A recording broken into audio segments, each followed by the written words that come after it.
Forward. There was once a teacher who never raised his voice, yet whenever he spoke, the whole room leaned forward. People remembered his words years later, not because they were complicated, but because they were simple, straightforward, and accurate. This story is not about learning to talk louder or to impress people with fancy vocabulary. It is about discovering the hidden psychology behind communication that transforms lives.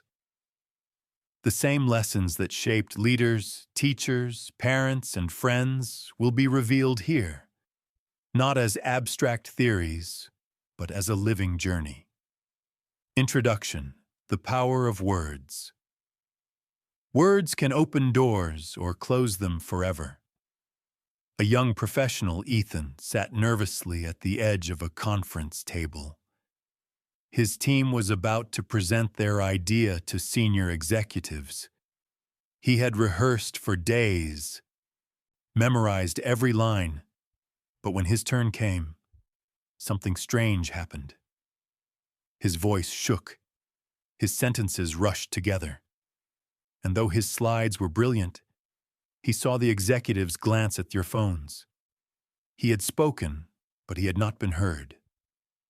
That night, frustrated and restless, Ethan replayed the scene. Why didn't they listen? Was I not good enough? An older mentor noticed his discouragement. Smiling gently, she said, "Speaking smart isn't about perfect speeches. It's about presence. It's about purpose. Learn this, and people will not only hear your words, they will remember them." This is Ethan's story, and perhaps it is yours too. Chapter 1. Own the room before you speak. Ethan's mentor, Ms. Rivera, invited him to join her at a leadership workshop the following week. The room was filled with strangers, entrepreneurs, teachers, managers, all buzzing nervously. At the front, Ms. Rivera whispered to Ethan, "Before you say a single word, people are already reading you. Your posture, your energy, your silence. Own the room, and your words will follow." Ethan looked around. A tall man entered the room. He didn't say anything. He simply walked calmly, steady steps, shoulders relaxed, chin lifted, eyes scanning the audience with quiet confidence. The noise in the room softened, as if everyone silently acknowledged his presence. Ethan whispered, "He didn't even introduce himself." Ms. Rivera nodded. "Exactly. Confidence is contagious. People feel it before they hear it." The lesson of posture. Later that day, Ethan stood in front of a mirror. His shoulders slouched, his eyes darted nervously. No wonder he hadn't commanded attention.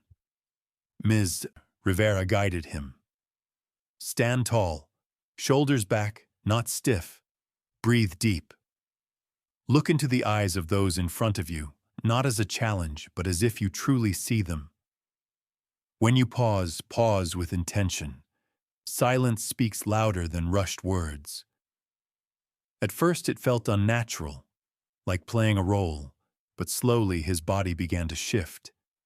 He noticed that when he breathed deeply, his voice steadied. When he paused, people leaned in. The secret of energy. One evening, as Ethan practiced a short talk for his colleagues, he noticed his hands trembling. His heart raced. Ms. Rivera placed a hand on his shoulder. "Your energy leaks through your body. Nervous? They feel it. Calm? They feel that too. Control your breath, and you control the room." So Ethan practiced slowing his breathing. In for 4, hold for 2, out for 6. With each cycle, his pulse slowed. His voice dropped into a steady rhythm. He began to feel what Ms. Rivera meant. Presence is not arrogance. It is quiet confidence. The pause of anticipation. The next time he walked into a meeting, Ethan resisted the urge to speak immediately.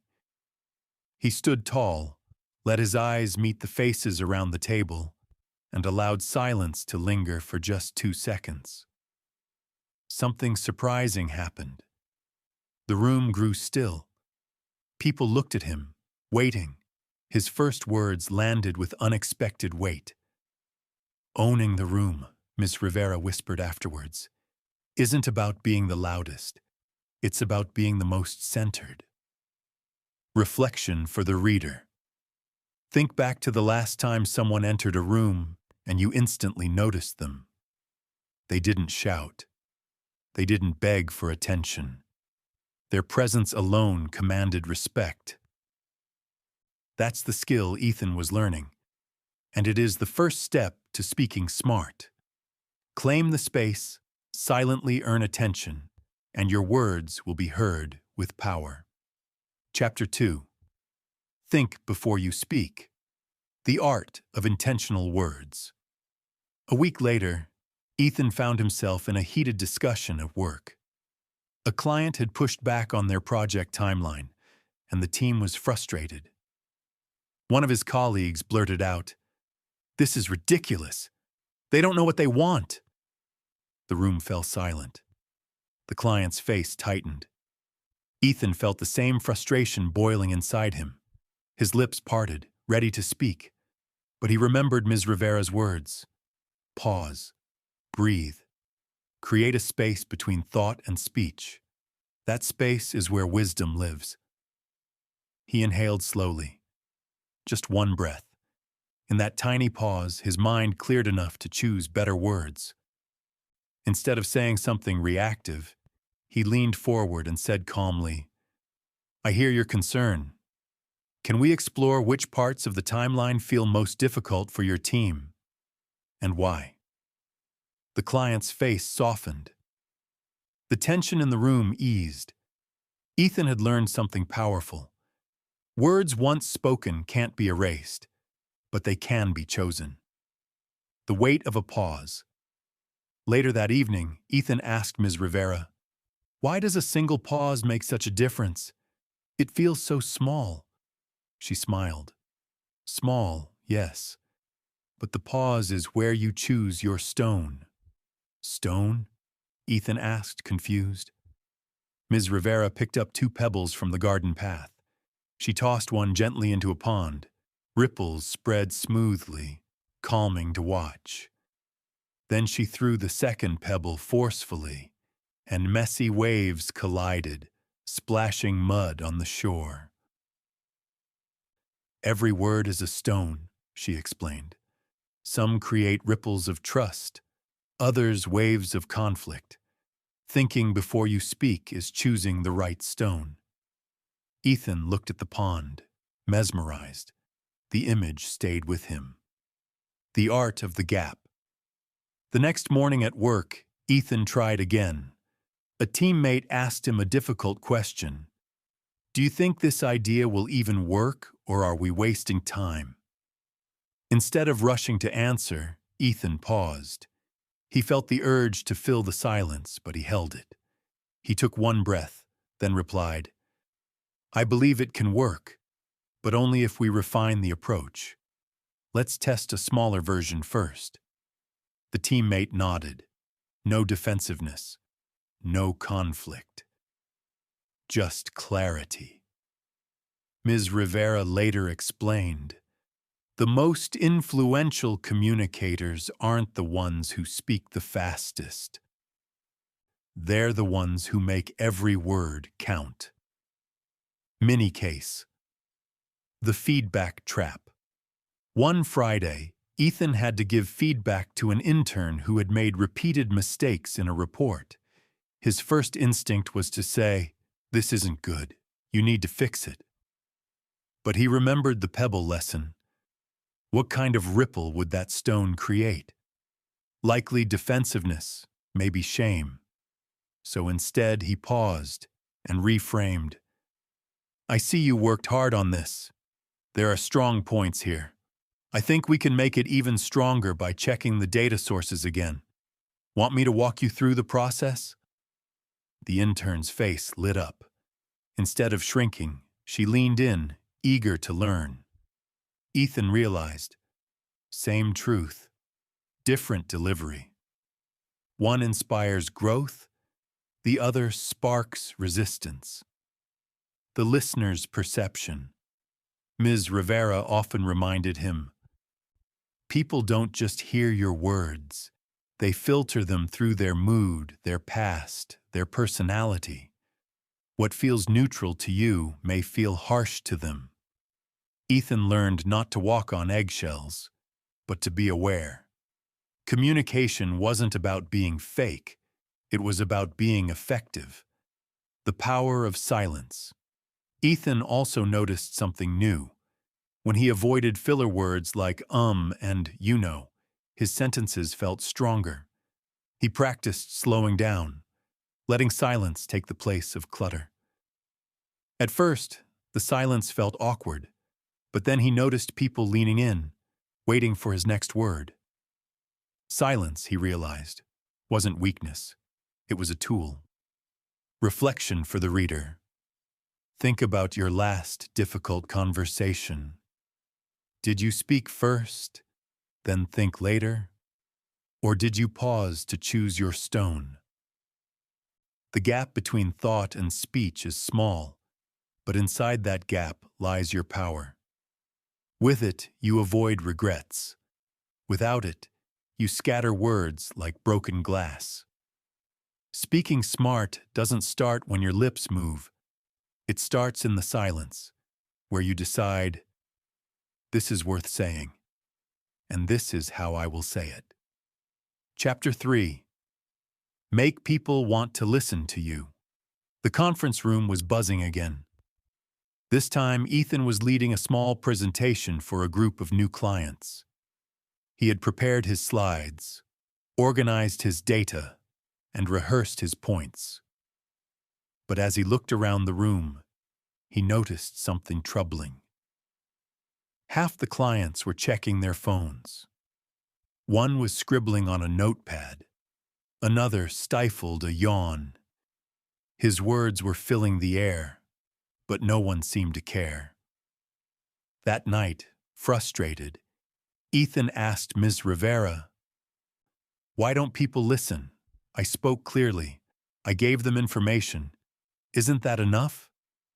She shook her head gently. Attention is earned, not given. You're competing with phones, worries, and wandering thoughts. If you want people to listen, you must give them a reason to lean in. The power of a strong beginning. A week later, Ethan had another chance. This time, instead of starting with a polite greeting and a list of bullet points, he opened with a story. Last month, a company just like yours faced the same challenge you're facing now. Their sales had dropped. Their team felt stuck. But then one small change turned everything around. He paused. Heads lifted, phones lowered, eyes focused on him. Ethan continued with the story, then smoothly transitioned into his main point. This time, people nodded, leaned forward, and asked questions. He realized what Ms. Rivera meant. The first few seconds decide everything. Speaking to people, not at them afterwards, Ms. Rivera asked, "Did you notice the difference?" "Yes," Ethan said. "They actually looked at me." "Because you spoke to them, not at them," she explained. When you speak at people, you sound like a lecture. When you speak to them, it feels like a conversation. Even in a crowd, imagine talking to one person at a time. Ethan practiced shifting his tone. Instead of, "The data shows significant growth in Sector A," he tried, "Imagine your company growing 20% in just 6 months. That's what this data means for you." Suddenly, his message felt personal, not distant. Genuine interest. Another day, Ethan asked a client about their concerns.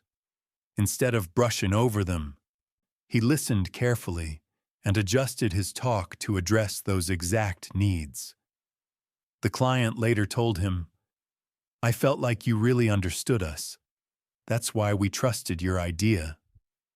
Ethan realized people listen more to those who make them feel seen and valued. The role of energy. But content and care were not enough. Once, during a long afternoon meeting, Ethan noticed his own voice slipping into a monotone. His audience's eyes glazed over.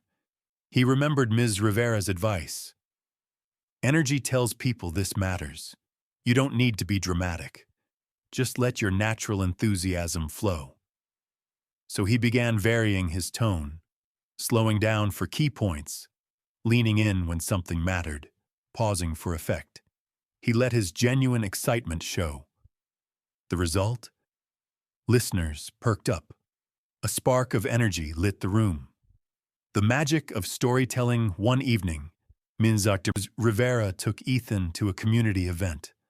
A local teacher stood up and told a short story about a struggling student who found confidence through a small act of kindness. The story was simple, but by the end, the whole room was moved. "See?" Miss Rivera whispered.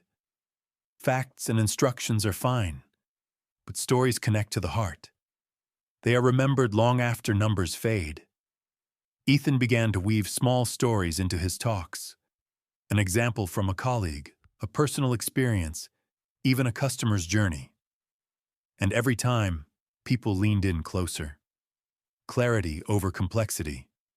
Once, Ethan tried to impress a senior audience by using complicated words and technical jargon. Afterward, he noticed blank stares. Ms. Rivera shook her head. Trying to sound smart can make people tune out. Clarity is more attractive than complexity. Simplicity makes you trustworthy. So Ethan stripped his sentences down, replacing jargon with plain, vivid words. Instead of sounding less intelligent, he sounded more relatable, and people remembered what he said. The emotional hook. Finally, Ethan discovered a secret. People may forget your exact words, but they will remember how you made them feel. After one meeting, a client said, "I don't recall every detail, but I left inspired.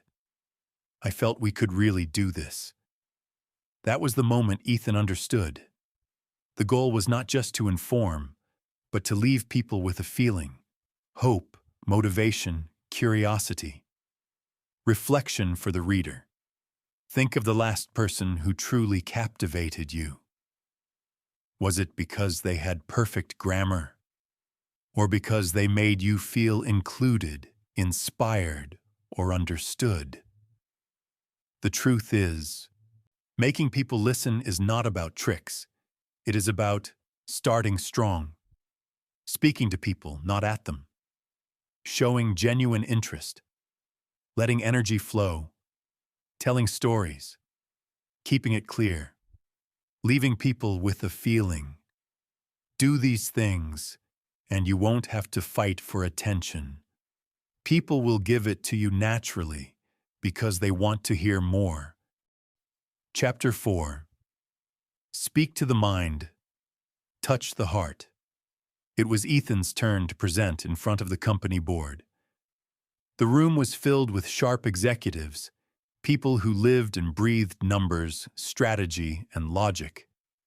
Ethan had spent nights polishing his slides with data, graphs, and forecasts. As he began, he noticed something strange. The executives nodded politely, but their eyes seemed distant. They understood the numbers, yes, but something was missing. After the meeting, Ms. Rivera asked him gently, "Did they agree with you?" "They nodded," Ethan said, "but I don't think they felt convinced. It was as if my words went into their heads but never reached their hearts." Ms. Rivera smiled knowingly. "Logic convinces, emotion inspires. If you want true influence, you must speak to both." The balance of logic and emotion. The next week, Ethan tried a different approach. He still included the facts and figures, But instead of starting with them, he began with a story. I want to tell you about one of our customers, a small business owner named Daniel. A year ago, he was ready to close his shop. But after using our solution, he not only stayed open, he expanded, hired more staff, and now his store is thriving. Only then did Ethan show the data that proved Daniel's story wasn't an exception. This time, the board leaned forward. Their eyes lit up. The logic gave them proof, but the story gave them a reason to care. The sweet spot, too much logic, Ethan learned, felt cold and distant. Too much emotion felt dramatic but weak. The power was in blending the two. Mind, clear reasoning, solid data, structured arguments. Heart, stories, empathy, images, feelings. Together, they formed a message people could both believe and remember. Mini case, the team deadline. One day, Ethan had to motivate his team to meet a difficult deadline. At first, he said, "We must finish on time to keep the client happy and protect revenue." The team nodded without enthusiasm. Then he reframed it. "If we meet this deadline, we're not just keeping a client. We're proving that when we commit, we deliver, no matter the challenge. That's who we are." The room's energy shifted. People sat straighter, determination in their eyes. The facts appealed to the mind, but pride and identity touched the heart. The power of imagery. Ethan also discovered that vivid images could stir emotion more than plain words. Instead of saying, "This will improve our community," he tried. Imagine walking down your street and seeing every family thriving, every child smiling, every neighbor proud to call this place home. The difference was immediate. People weren't just processing information, they were picturing a future and feeling it. The role of authenticity. One evening, Ethan asked Ms. Rivera, "Isn't this manipulative, using emotion to influence people?" She shook her head firmly. Manipulation is emotion without integrity. Influence is emotion anchored in truth. Share stories you believe, images you truly see, and feelings you have lived. Authenticity makes emotion powerful, not shallow. Ethan realized it wasn't about adding drama. It was about opening up, showing his own humanity, and connecting with others through it. Reflection for the reader. Think of the last time you were truly moved to act. Was it because of numbers alone? Or was it because something touched both your mind and your heart? To speak smart is not just to be clear. It is to be complete. Give people enough to think about, facts, reasons, logic. Give them enough to feel, stories, empathy, imagery. When you balance the two, you don't just communicate, you connect. And connection, more than persuasion, is the true foundation of influence. Chapter 5. The Power of Listening More Than Talking. It was a Monday morning meeting. The project team was restless, tensions rising after weeks of delays. Everyone wanted to be heard. Voices overlapped, arguments sharpened. Ethan sat at the table, tempted to jump in and defend his ideas, but he noticed something. The louder everyone spoke, the less anyone listened. He remembered Ms. Rivera's lesson. Great communicators aren't always the ones who speak the most. Often, they are the ones who listen the best. So instead of speaking, Ethan leaned back, folded his hands, and listened. More than politeness. At first, he just nodded politely, but then he tried to listen differently, not to reply, but to understand. He noticed the way one teammate's voice cracked when she talked about deadlines. He saw the clenched fists of another, signaling deeper frustration. He realized their words carried emotions beneath the surface. When it was his turn, Ethan didn't argue. He said, "So what I'm hearing is that you're worried about the timeline, and you feel the workload hasn't been divided fairly. Is that right?" The room fell silent. Heads turned towards him. "Yes," one teammate said, surprised. "That's exactly it," said another. By reflecting their feelings, Ethan had shown he wasn't just listening, he was understanding. Listening as strength after the meeting, Ethan asked Ms. Rivera, "Why did listening change everything?" She explained, "Most people don't truly listen. They wait for their turn to speak. But when you listen with care, when you reflect, ask, and go deeper, you make people feel valued, and people trust those who make them feel understood." Ethan thought about it. Listening wasn't weakness, it was strength. It gave him more information, more control, and more influence. Mini case, the angry client. A few days later, an angry client called. His voice was sharp, accusing the team of incompetence. Ethan felt defensive, ready to explain and fight back. But instead, he took a breath and said, "I hear how frustrated you are. Can you walk me through the specific points that feel most urgent to you?" The client ranted for 5 minutes. Ethan didn't interrupt. He just listened, occasionally saying, "I see," or "Tell me more."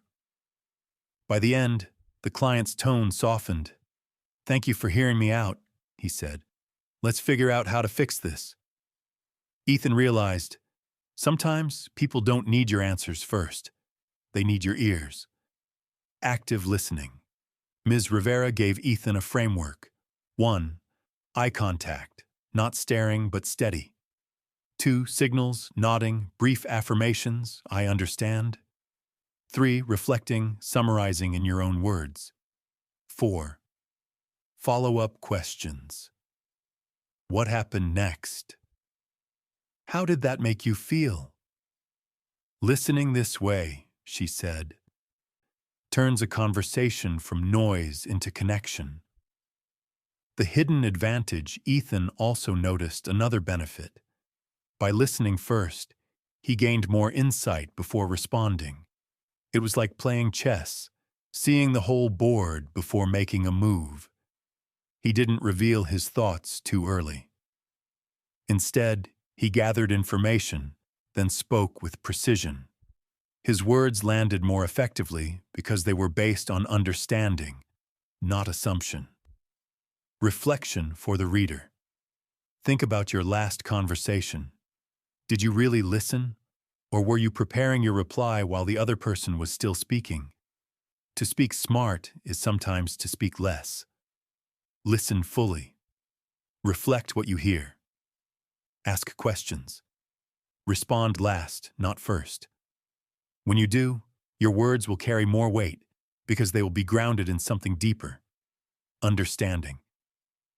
In a noisy world, the rarest voice is the one that listens. Chapter 6. Command respect without shouting. One Thursday afternoon, Ethan sat in on a tense meeting between two department heads.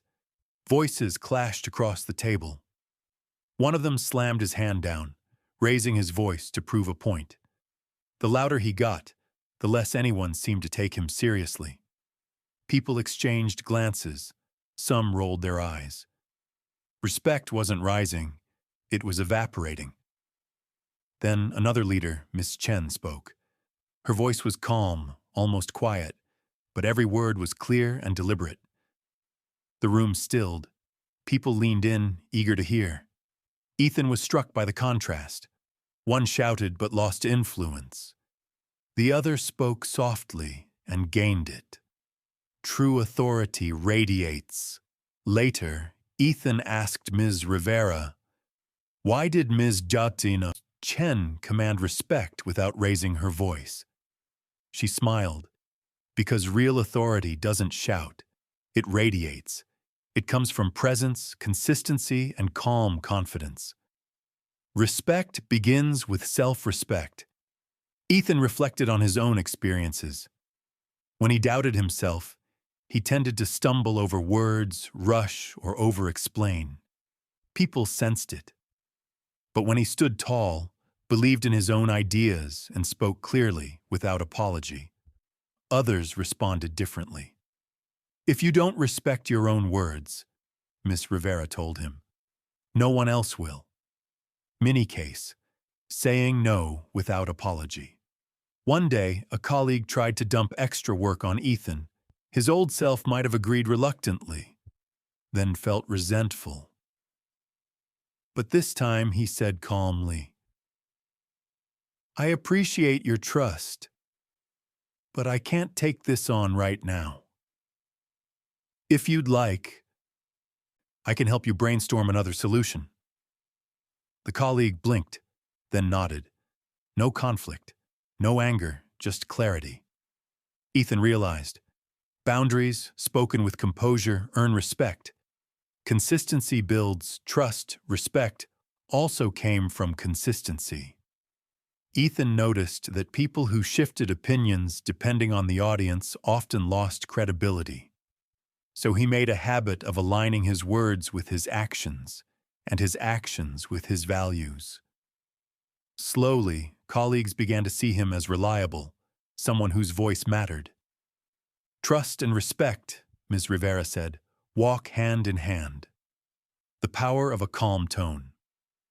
Another time, a heated argument broke out during a project review. Voices grew sharp, emotions flared. Ethan felt his own frustration boiling, but he remembered, a calm, steady voice is more powerful than an angry one. So instead of raising his voice, he slowed it down. "Let's pause. I hear both concerns. Can we step back and look at the common goal?" The energy in the room shifted. Instead of escalating, people began to soften. The silence of strength. Ethan also discovered the power of silence.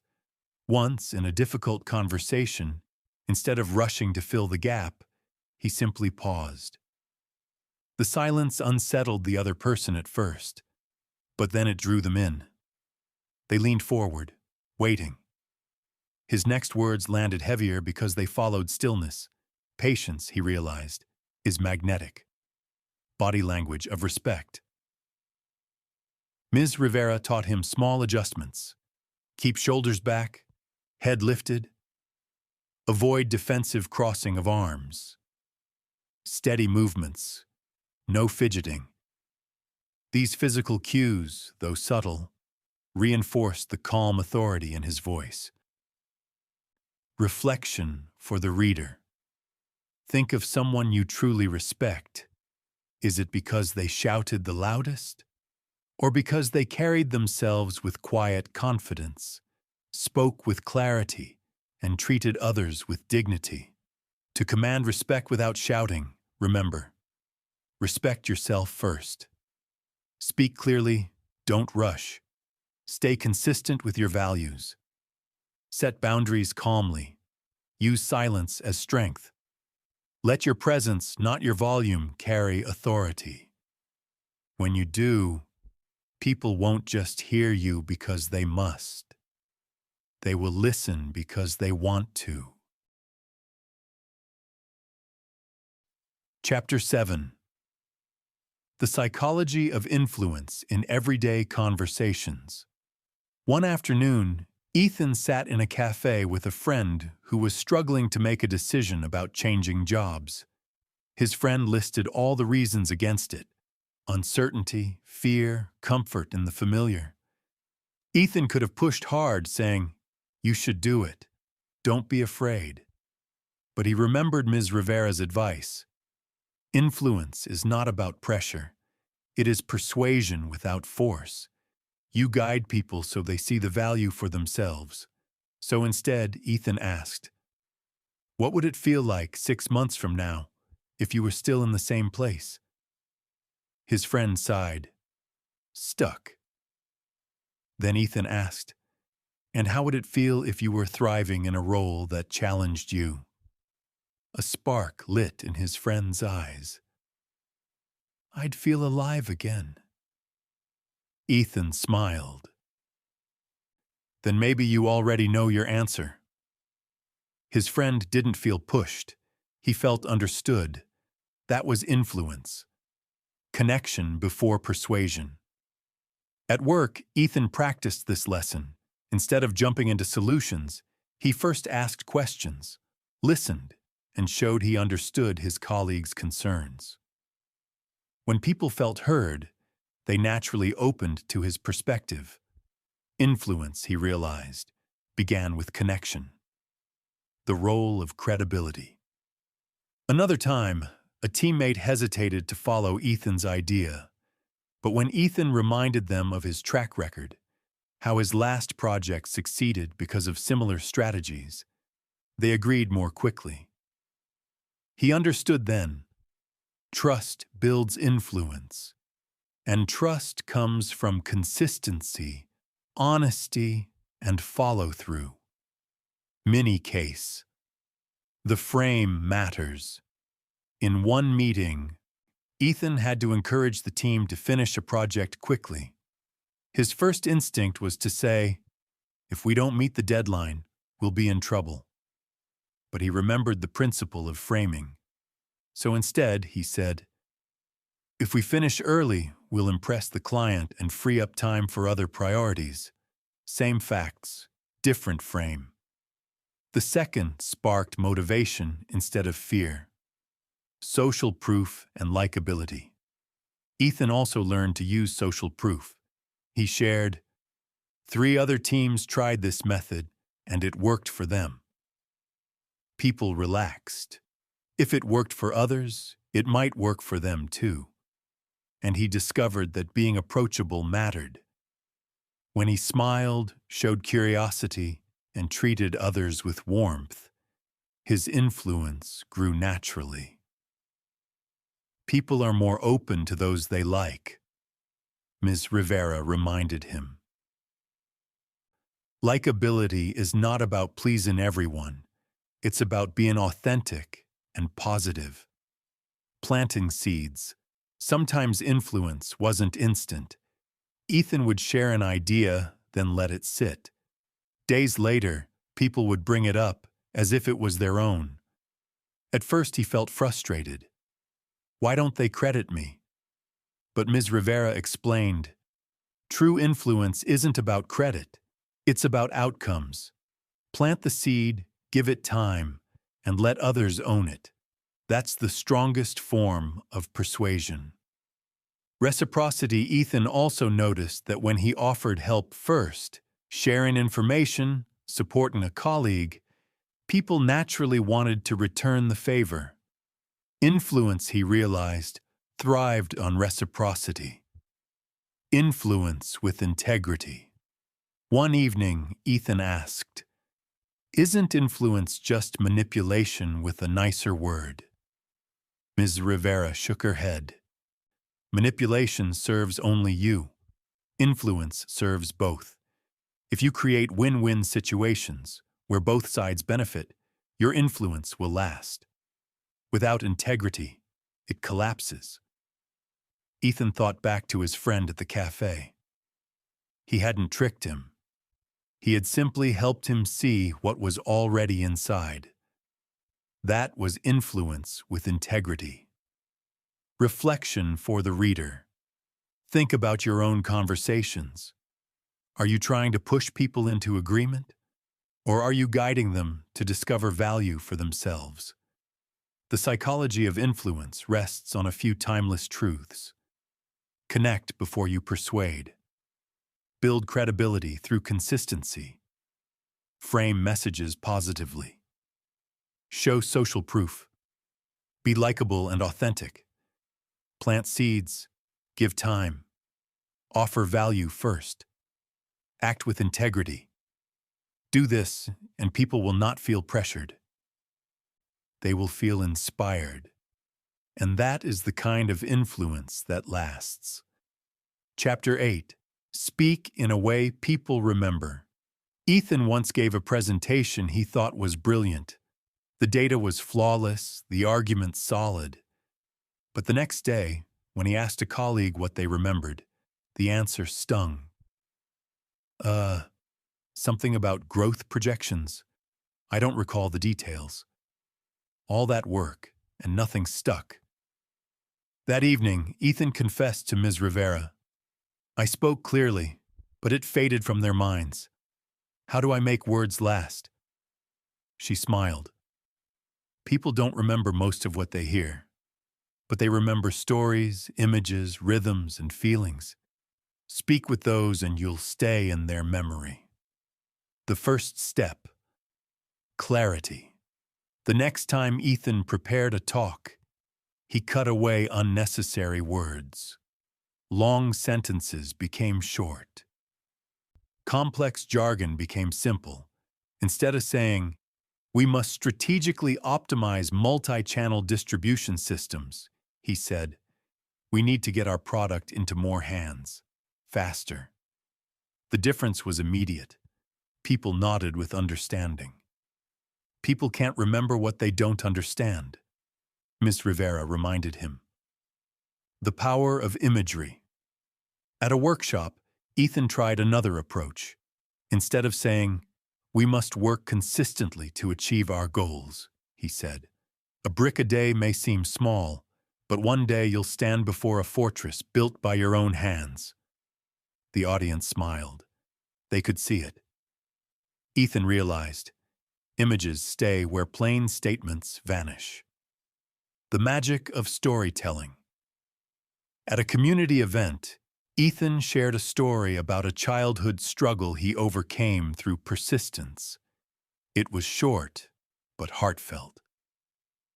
Days later, people still mentioned it to him.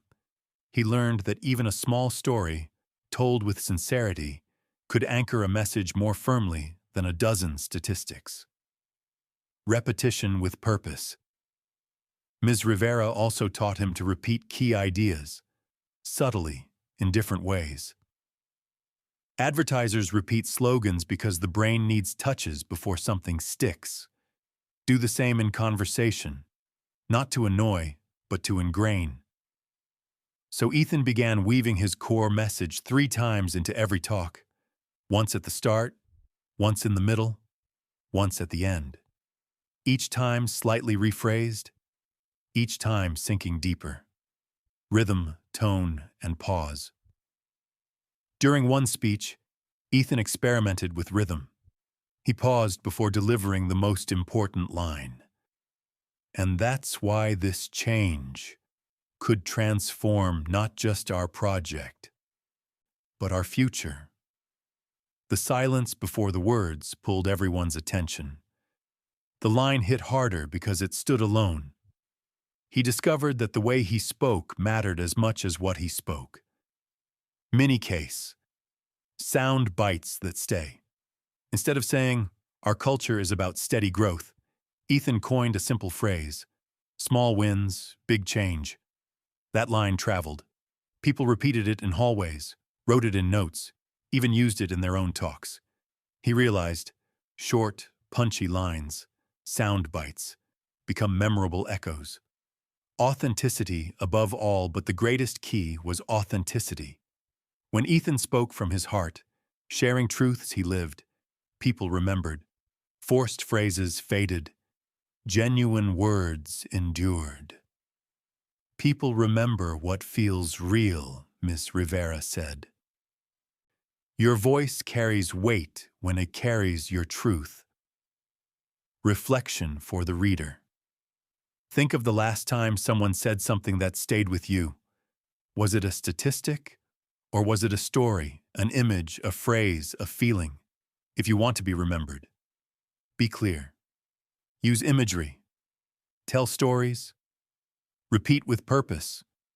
Control rhythm and pause. Create sound bites. Above all, be authentic, because in the end, people may forget your words, but they will never forget how your words made them feel. Chapter 9. Handle difficult conversations like a leader. One morning, Ethan opened his inbox to find a message that made his stomach tighten. A client was furious. Their email was sharp, filled with accusations. "Your team failed to deliver on time. We are extremely disappointed." Ethan's first instinct was to fire back. "That's not true. You changed the requirements." His heart raced, fingers hovering over the keyboard. But then he stopped. He remembered Ms. Rivera's voice. Avoiding hard conversations doesn't solve them, and rushing into them with anger makes them worse. Leaders face tough talks with courage, calmness, and clarity. Ethan closed his laptop, breathed deeply, and decided, "I will not respond with fire. I will lead this conversation." Preparation before the talk. Before calling the client, Ethan asked himself 3 questions. 1. What's my goal? To rebuild trust, not to win an argument. 2. What's the issue? A delay, but caused by shifting requirements. 3. What outcome do I want? Agreement on next steps and clear expectations. Having a purpose gave him calm. He was no longer stepping into a battle, but into a negotiation. Opening with respect. When the call began, the client's voice was cold and clipped. Ethan resisted the urge to defend himself immediately. Instead, he started with respect. "I appreciate the time you're taking to talk today. I know this project matters deeply to your team, and I want us to find the best path forward together." The client paused. The sharpness in their tone softened, if only slightly. Listening without interruption, Ethan then asked, "Could you share exactly where you felt let down?" The client spoke for nearly 10 minutes. Ethan stayed quiet, taking notes, nodding, saying only, "I see, and I understand." When the client finally stopped, Ethan summarized, "So your main concerns are the late delivery and the unclear communication. Is that correct?" "Yes," the client said, sounding surprised. "Exactly." For the first time, the tension dropped. Using I statements, when Ethan explained his perspective, he avoided blame. Instead of saying, "You changed the requirements too often," he said, "I felt challenged when the requirements shifted multiple times because it made planning difficult. I think if we set a clearer process, we can prevent this." The client didn't get defensive. They listened. Separating the person from the problem, Ethan remembered another of Ms. Rivera's lessons. Disagree with the behavior, not the character. Attack the issue, not the person. So he focused only on actions, missed deadlines, unclear steps, not on labels like unreasonable or difficult. This made the client more willing to collaborate rather than fight. Staying solution-focused. Finally, Ethan asked, "How can we make sure this doesn't happen again?" Together, they outlined a plan. Weekly updates, fixed requirements after approval, and a new timeline. By the end, the client said, "Thank you for handling this so professionally. I feel more confident moving forward." What could have been a broken relationship became a stronger one. Mini case. Conflict with a teammate. Later, Ethan faced another difficult talk, this time with a teammate who often interrupted him in meetings. Instead of saying, "You always cut me off," he said, "I felt overlooked in yesterday's meeting when I wasn't able to finish my point. I'd like to find a way for both of us to share our thoughts fully." The teammate blinked. then nodded. I didn't realize I was doing that. I'll be more mindful. It wasn't a fight. It was growth. Reflection for the reader. Think of a difficult conversation you've been avoiding. Ask yourself, what's my goal? How can I open with respect? Can I listen fully before speaking? How do I share my perspective with I statements, not blame? Can I separate the problem from the person? What solutions can we co-create? Leadership isn't tested in easy talks. It's revealed in hard ones. Handle them with courage, calmness, and dignity, and you'll not only solve problems, you'll earn lasting respect. Chapter 10. Communicate with anyone, anywhere. One evening, Ethan attended a networking event filled with strangers. The room was a swirl of conversations, laughter, and introductions. He felt the familiar knot in his stomach. Who should I talk to? What should I say?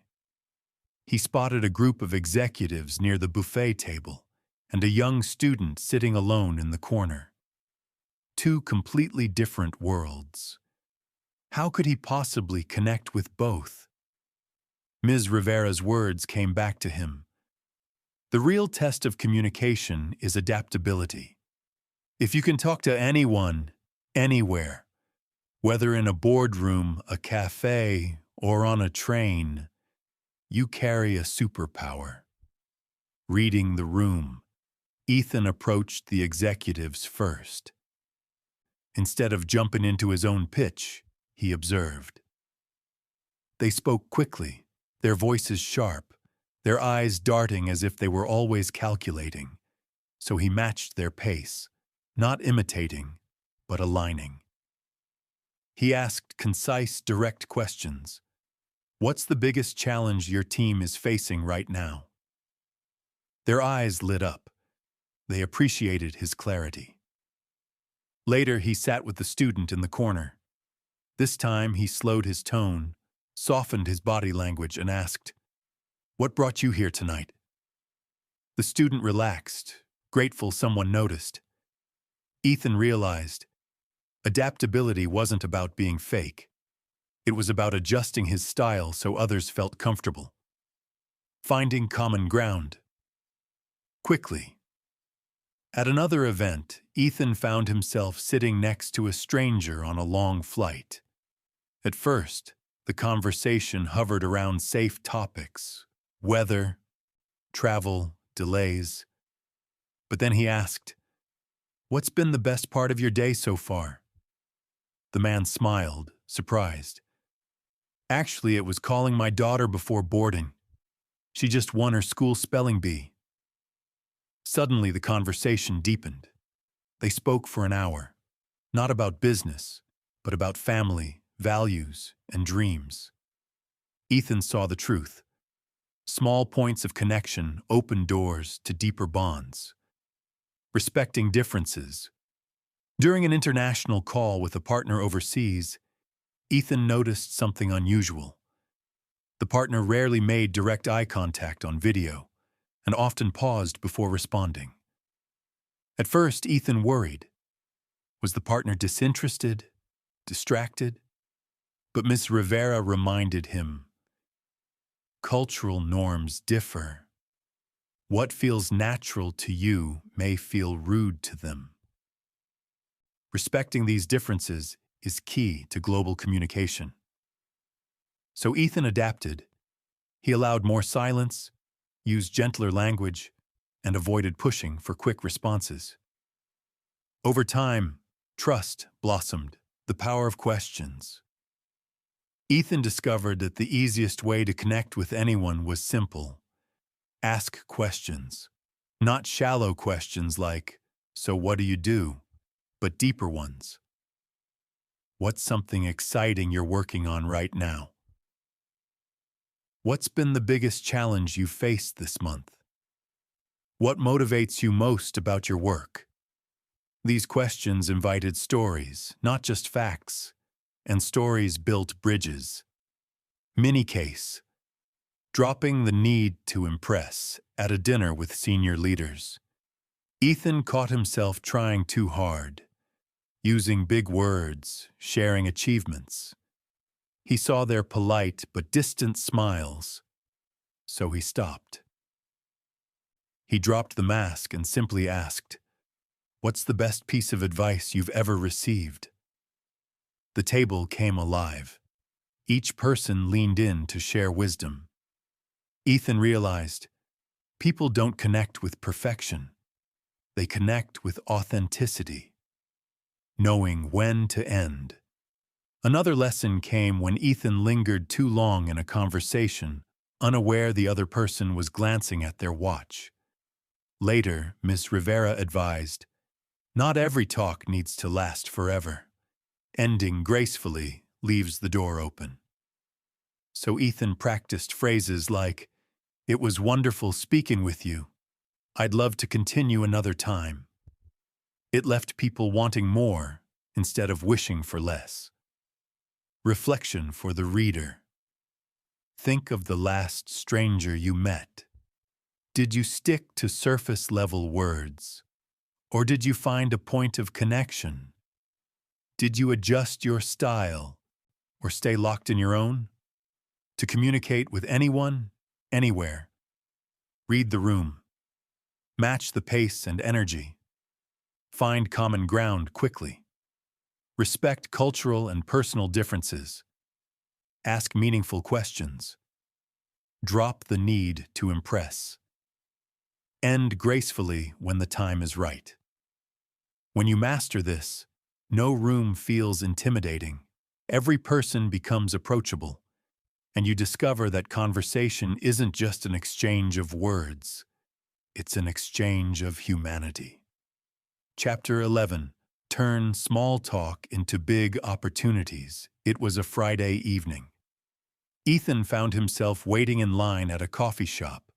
In front of him stood a man in a suit, glancing repeatedly at his watch. Behind him, a woman scrolled on her phone, tapping her foot to the rhythm of the music playing overhead. Normally, Ethan would have stayed quiet, maybe offered a polite nod. Small talk, he thought, was shallow. Weather, traffic, the same routine chatter. But Ms. Rivera's voice echoed in his mind. Small talk is not meaningless. It is the doorway. Every big opportunity, every friendship, every partnership starts with a simple hello. So Ethan tried. He looked at the man in the suit and said with a smile, "I see we both picked the longest line in town. Do you think the coffee's worth it?" The man chuckled. "I hope so. I've got a meeting in 10 minutes. By the time they reached the counter, Ethan had learned the man worked in a nearby firm. 2 weeks later, that casual chat led to a lunch meeting, and eventually, a new business collaboration. Curiosity is magnetic. Ethan realized small talk wasn't about filling silence. It was about curiosity. When he asked people questions because he truly wanted to know the answer, they opened up. A colleague once mentioned casually that she loved to cook. Instead of brushing it off, Ethan asked, "What's your favorite dish to make?" Her face lit up as she described her grandmother's recipe. That small doorway built a deeper connection that made teamwork smoother for months afterward. Listening for clues. At a networking event, Ethan overheard someone say they had just moved to the city. Instead of nodding politely, he asked, "What brought you here?" That question led to a conversation about career goals, family adjustments, and shared hobbies. Within minutes, a stranger became a potential collaborator. He learned every casual comment is a clue, an opening. Sharing a piece of yourself.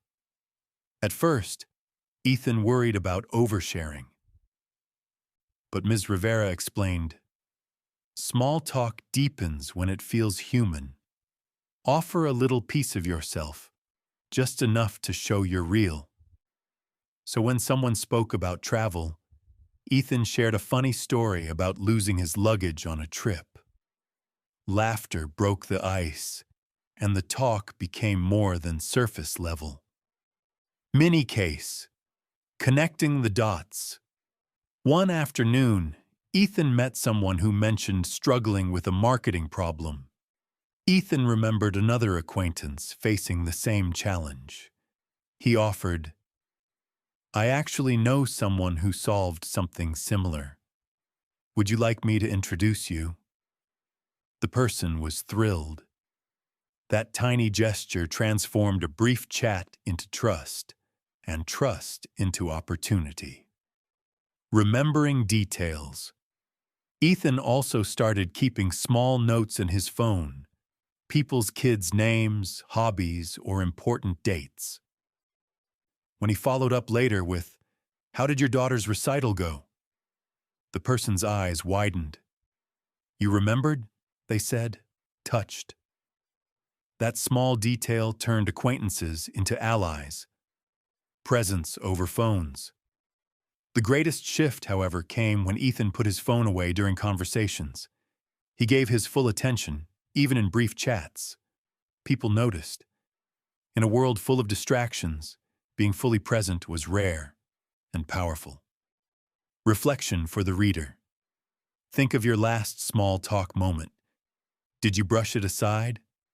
Or did you treat it as the seed of something more, to turn small talk into opportunity? Be genuinely curious. Listen for clues. Share small pieces of yourself. Connect the dots by offering value. Remember details. Stay fully present. Not every hello will change your life, but some will. And you never know which ones until you treat them all as meaningful. Chapter 12, The Voice That Builds Your Legacy. It was late evening, and the office was nearly empty. Ethan sat by the window, city lights glowing in the distance.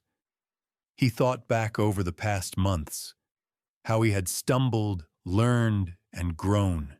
He remembered the time he rushed his words and lost the room. The time silence turned into strength. The story that made an entire audience lean in. The difficult conversations that built trust instead of breaking it. He realized something. Every word he had spoken, every tone he had chosen, had left behind a trace. Ms. Rivera joined him, smiling softly. "You see it now, don't you? Your voice is more than sound. It is your signature. It's the echo you leave behind, long after the conversation ends. Integrity makes words." Last, Ethan thought about people he respected most. They didn't just say the right things, they lived them. When they spoke of honesty, they were honest. When they spoke of commitment, they followed through. Their words carried weight because their lives backed them up. He whispered, almost to himself, "If I want my voice to matter, it has to match who I am." Purpose in every conversation. The next week, Ethan began treating even small exchanges as meaningful. A greeting to a colleague, a short word of encouragement, a quick check-in with a teammate. Each one, he realized, was not filler. It was a brushstroke on the canvas of his legacy. Not every word needs to be profound, Ms. Rivera told him. But every word can add value, help, encourage, inform, or inspire. Consistency builds trust. Ethan also noticed the power of consistency. If he was warm one day and distant the next, people never knew which version of him they would meet. But when he showed up the same, steady, respectful, genuine, people began to rely on him. Trust grew, and with it, influence. Respect creates loyalty. One afternoon, Ethan sat in a heated meeting. Instead of cutting people off, he waited. Instead of dismissing ideas, he asked questions. Even when disagreeing, he did it with dignity. Later, a teammate said, "I may not always agree with you, but I always respect how you treat people." Respect, Ethan realized, built a loyalty louder than any shout. Inspiration without noise. One evening, Ethan shared a short story at a community event about how he once overcame doubt. His words were simple, his tone calm. Yet when he finished, people clapped, some with tears in their eyes. He hadn't shouted. He hadn't tried to impress. He had simply been real. That night, he wrote in his journal, "Sometimes the quietest words stay the longest." The silence that speaks. Ethan also discovered that legacy isn't just built by words spoken, but by words withheld, choosing not to gossip, pausing instead of snapping in anger, giving someone else the spotlight. Sometimes silence was the loudest proof of character. Reflection for the reader. Think of the people whose words have stayed with you. Was it their clever phrasing, or was it the way they lived, the way they respected, the way they inspired? Your voice is more than sound. It is integrity in action, purpose in every word, consistency across moments, respect even in disagreement, inspiration rooted in authenticity, silence that speaks when needed. Every conversation adds to the story people will tell about you when you're not in the room. So ask yourself, what do I want my voice to represent? Because one day, long after the meeting ends, after the applause fades, after the emails are forgotten, someone will remember something you said. And in that memory may lie the spark that changes their life. That is the true power of your voice. That is the legacy you leave. Epilogue, the final gift of your voice. The sun was setting outside the tall glass windows of the office when Ethan walked through for the last time that week. He paused, listening, not to the hum of computers or the chatter of colleagues, but to something quieter. His own voice within. Months ago, he had feared speaking. His words had stumbled, rushed, or been ignored. But now he carried something different. Not a louder voice, but a steadier one. Not clever lines, but words chosen with care. Not the need to impress, but the desire to connect. He remembered Ms. Rivera's teaching. Your voice is not just sound, it is your bridge. Every word can heal or harm, build or break, open or close. Choose wisely, and your voice becomes your legacy. As he reflected, Ethan thought of the countless moments that shaped him. The first pause that gave him presence. The deep breath that steadied his nerves. The story that turned data into memory. The silence that calmed an argument. The small talk that opened a big door. The tough conversation handled with dignity. None of them were perfect. But together, they changed not just how he spoke, but how he lived. Beyond words, Ethan realized something profound. Speaking smart wasn't about communication alone. It was about life. To breathe before speaking was to choose patience. To listen deeply was to show respect. To frame positively was to offer hope. To connect heart and mind was to lead with wholeness.